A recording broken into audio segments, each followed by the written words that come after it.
Hi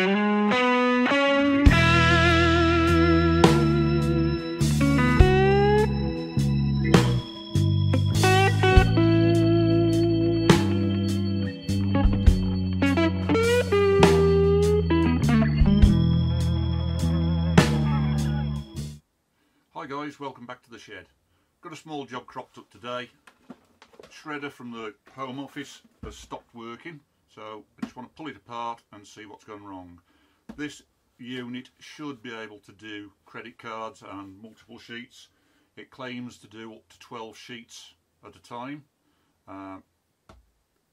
It started knocking like a big end had gone, and then all of a sudden halfway through shredding a couple of sheets of paper it stopped. The motor runs but the shredding gear doesn't. So I'm going to pull it apart and see what's going on inside. Okay, so we've got the unit on the bench. First thing we need to do is flip it over.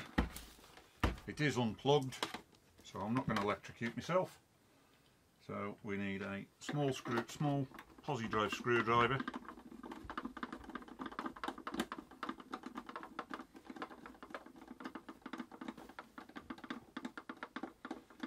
Looks to be about 7 screws hold the two halves of the case together.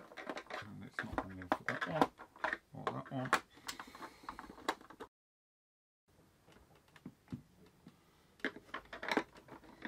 That screwdriver is just a bit too short.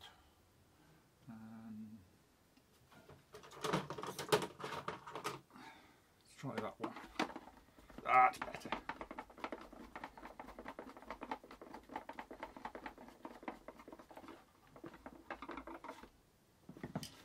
They all feel like they've unscrewed. Oh, and the case is separating. Well, most of it was. Have I missed one? Yes, I've missed one. As usual, they've hidden one under a label.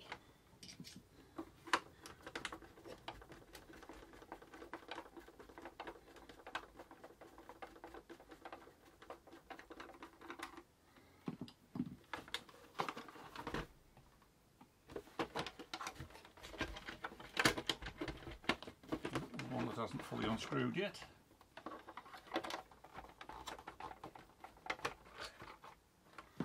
That's it. And we can take the lid off and we can have a look inside. There's the remnants of the paper that it was shredding when it packed up. And it appears to be an enclosed gearbox at this end. There's quite a beefy motor. But then if it can shred credit cards and up to 12 sheets of paper at a time, it's going to need some power. So it doesn't really surprise me that it's quite a grunty little motor in it.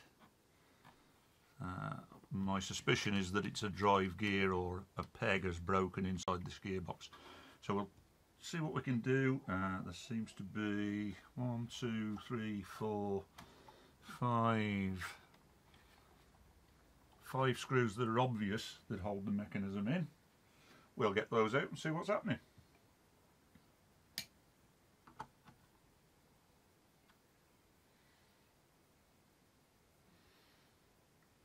No, I tell a lie.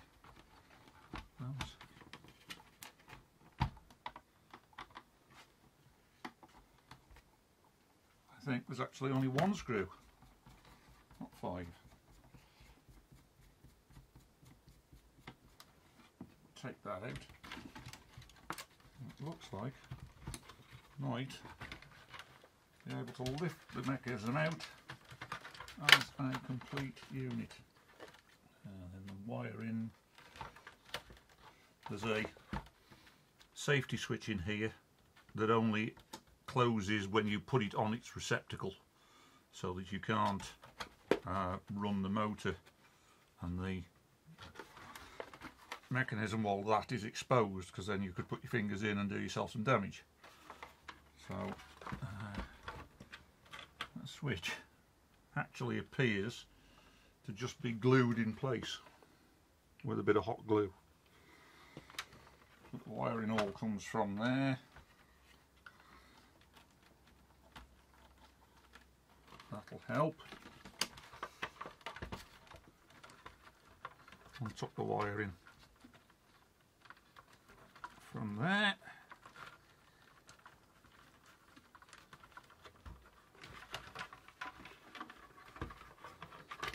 Okay, so as you can see, I've managed to get the whole thing out of the case. If I just pick the camera up and swing you around here, there's the switch that I was on about. It was actually retained by a little detent clip, and then they just put a blob of hot glue on top to finally hold it in place. So now we've got it out of the main casing, we can see about getting this gearbox apart and see what's going on, see what's gone wrong. There appears to be 1, 2, 3, 4, 5, 6, 7 Phillips head screws.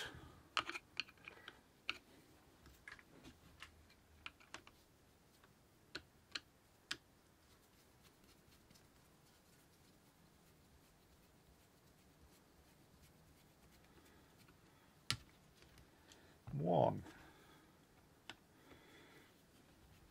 The worst nightmare, of course, will be to get the last of these screws out, take the case off, and a bunch of springs fly out, because then we won't know where they came from or how to put it back together if we can.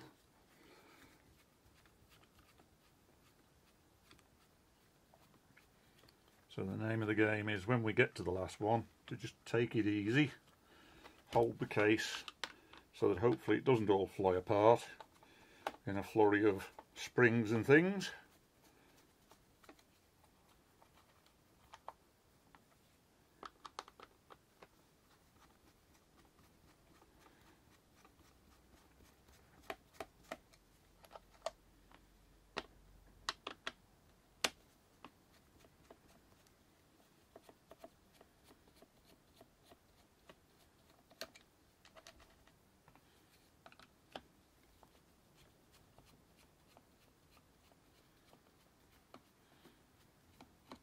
That's the last screw out.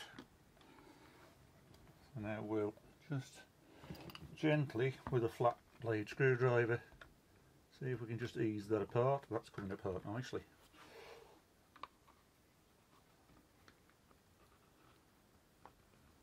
And there's no springs in there, that's good. Right, and we can perhaps have a look and see. It is actually a very nicely engineered piece of kit. It's a helical drive gear out of the motor. It's not obvious at this point what's actually broken, so we may just need to jury rig the safety switch, plug it in and see what moves, see what clonks, see what doesn't. So I'll be back in a jiffy once we've got this set up to test safely. Right, I've got it plugged in. If I just bring the camera around, I'll show you quickly what I've done. That switch there is the safety switch. I've cable tied that in so that it thinks it's on the box. I'm being very careful not to go anywhere near touching any of the electrics for obvious reasons. And now if I flick this switch on top, this selects the drive, forwards or rearwards. So switch it forward. Oh, the motor's spinning and the gear it should be engaged with isn't moving at all. So let's have a closer look at that. Let's unplug it before I touch it. That's unplugged and safe. And I'll pick it up by the plastic parts. It looks like the plastic helical gear that the motor's helical gear engages with has shredded teeth. There's lots of bits of chewed up plastic in there. This is a problem because I doubt if we'll be able to get a replacement gear. It's a shame because otherwise it's a nicely engineered piece of equipment. We'll have to pull the gearbox apart and see what we can do, see if there is anything we can do with it.